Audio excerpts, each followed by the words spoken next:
शिवराज पाटील चाकूरकर हे लोकसभेचे अध्यक्ष म्हणून त्यांनी कामगिरी केली. अनेक पदं त्यांनी भूषवली. काँग्रेसचे ज्येष्ठ पदाधिकारी म्हणून त्यांनी काम केलं. राजकारणामध्ये त्यांच्या जाण्याने एक राजकीय पोकळी न भरून येणारी निर्माण झाली. मी त्यांना पुन्हा एकदा आदरांजली अर्पण करतो. हे दुःख बचवण्याची ताकद त्यांच्या कुटुंबियांना ईश्वराने द्यावी अशी प्रार्थना करतो. त्याच पद्धतीची ही समिती कार्यान्वित असेल. 3 दिवसापूर्वी मुख्यमंत्री देवेंद्रजी, त्याचबरोबर रवींद्र चव्हाण, बावनकुळे आणि स्वतः एक बैठक झाली आणि त्या बैठकीमध्ये देखील येणाऱ्या ज्या निवडणुका महापालिकेच्या आहेत त्या महायुतीने लढण्याचा निर्णय झाला आणि महायुती त्याबरोबर काल देखील रवींद्र चव्हाण भाजपचे प्रदेशाध्यक्ष आणि माझी देखील चर्चा झाली. या चर्चेमध्ये देखील महायुती लढण्याचा निर्णय झाला आणि त्याप्रमाणे बोलणी देखील सुरू झालेली आहेत आणि स्थानिक पातळीवर देखील स्थानिक ज्या कमिट्या आहेत आमच्या पदाधिकाऱ्यांच्या त्या एकमेकांच्या बरोबर चर्चा करतील आणि जिथं कुठं अडचण येईल त्या ठिकाणी वरिष्ठ त्याच्यामध्ये हस्तक्षेप करून तिथली अडचण दूर करतील. काही ठिकाणी राष्ट्रवादी काँग्रेसला बाजूला ठेवलं जाणार का? कारण अनेक पदाधिकाऱ्यांना मागे द्यायची नाही, असा कोणालाही बाजूला ठेवण्याचा विषय नाही. आम्ही महायुती म्हणूनच लढणार आहोत.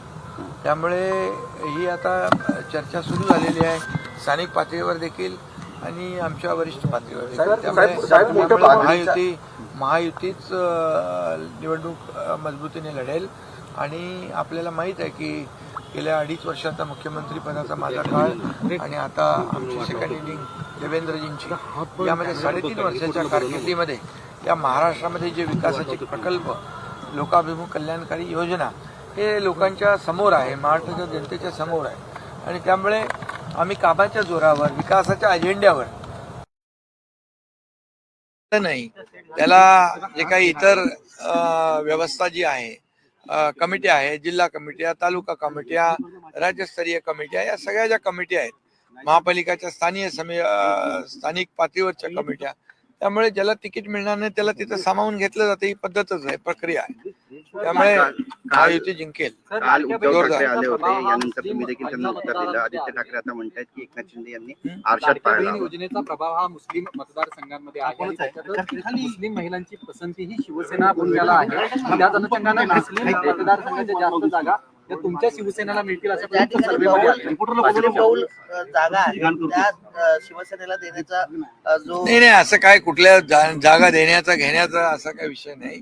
परंतु मी एकच सांगतो, आम्ही योजना करताना कुठे भेदभाव केलेला नाही.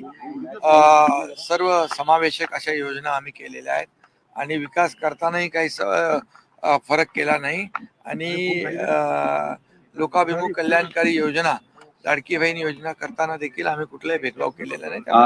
पागडीचा जो निर्णय घेतलाय त्याने कुठेतरी विरोधकांच्या जिवारी लागला हा निर्णय असं म्हणा. जिवारी लागण्याचं कारण नाही. खरं म्हणजे सरकारला धन्यवाद दिला पाहिजे, कारण गेल्या अनेक वर्षापासून हे प्रश्न प्रलंबित होते. पागडी आणि मालक यामुळे जे काही रिडेव्हलपमेंटचे प्रकल्प रखडले होते, धोकादायक इमारती झाल्या, त्या पडत होत्या, लोकांची जीवितहानी होत होती, त्याला कुठंतरी न्याय देण्याचं काम आणि या सर्व पागडी आणि मालक यांचा पुनर्विकासाचा मार्ग मोकळा करण्यासाठी आम्ही काल निर्णय घेतला. यामध्ये मालक जे आहेत आणि जे पागडीधारक आहेत त्यांना दोघांनाही आम्ही त्यामध्ये न्याय देण्याचा ठरवलेला आहे आणि म्हणून पागडी मुक्त मुंबई अशा प्रकारचं जे लोकांची अपेक्षा होती ती देखील या ठिकाणी दूर होईल. पागडी मुक्त मुंबईच्या बाबतीत आदित्य ठाकरेंनी असं म्हटलंय की हे बिल्डर धाडजीनं सगळं निर्णय हा घेण्यात आलेला आहे आणि बिल्डरांना या सगळ्या जागा द्यायच्या त्याच्याबद्दलची टीका केली. पागडीमध्ये राहणारे लोक सर्वसामान्य आहेत, बिल्डर नाही आहेत, विकासक नाही आहेत, हे समजून आधी घेतलं पाहिजे आणि ज्यांना कायम बिल्डरांचीच भाषा समजते त्यांच्याबद्दल काय बोलणार. मी एवढंच सांगतो की हा निर्णय ऐतिहासिक आहे, क्रांतिकारी आहे. मुंबईतल्या लाखो लोकांना तो दिलासा देणारा आहे आणि म्हणून तो निर्णय आम्ही घेतलेला आहे. त्याचबरोबर ओसीचा देखील निर्णय आम्ही घेतलेला आहे. ओसीमुळे पुनर्विकास थांबलेला आहे.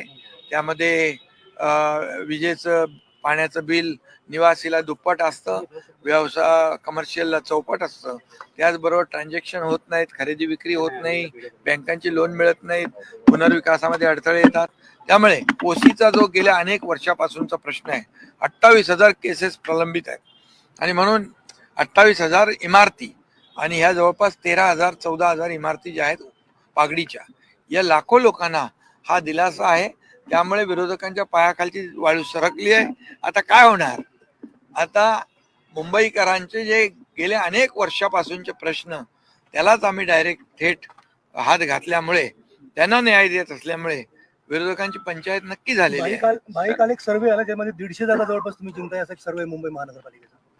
नाही आता ठीक आहे ना, जे आता आम्ही काम करतोय महायुती म्हणून, ते त्याचा परिणाम निवडणुकीमध्ये तर दिसेलच. शेवटी मुंबईकर हा शून्य आहे. आम्ही मुंबईसाठी केलेली कामं जी आहेत ते आपण पाहतोय. मुंबई मधले कॉन्क्रीटचे रस्ते, सिवरेज ट्रीटमेंट प्लॅन्ट, थांबवलेले मेट्रो प्रकल्प, कारशेड प्रकल्प आणि जे विरोधक आज बोलतायत त्यांनी मुंबई जी काही अवस्था मुंबईची करून ठेवलेली आहे ती आपण जनता पाहते. त्यामुळे मोठ्या प्रमाणावर SRA प्रकल्प क्लस्टरच्या माध्यमातून, धोकादायक इमारती क्लस्टरच्या माध्यमातून मुंबई बाहेर फेकला गेलेला मुंबईकर पुन्हा मुंबईमध्ये आणण्याचं काम जे आम्ही म्हणतोय ते आम्ही करून दाखवतोय. त्यामुळे हे विरोधक आता त्यांना पराभव समोर दिसू लागलेला आहे. त्यामुळे असे आरोप प्रत्यारोप होतील. मुंबई ठाण्यामध्ये महापौर आम्ही लक्ष असेल. देत नाही. सर मुंबई ठाण्यात महापौर कुणाचा असेल? महापौर महायुतीचा असेल. महायुती जोरदारपणे जिंकेल.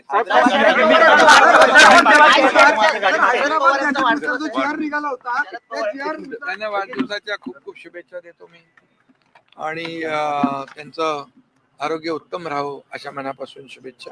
साहेब, तुम्ही दिल्लीमध्ये काही दिवसांपूर्वी अमित भाईंची भेट घेतली होती, यामुळेच महायुतीची स्टाईल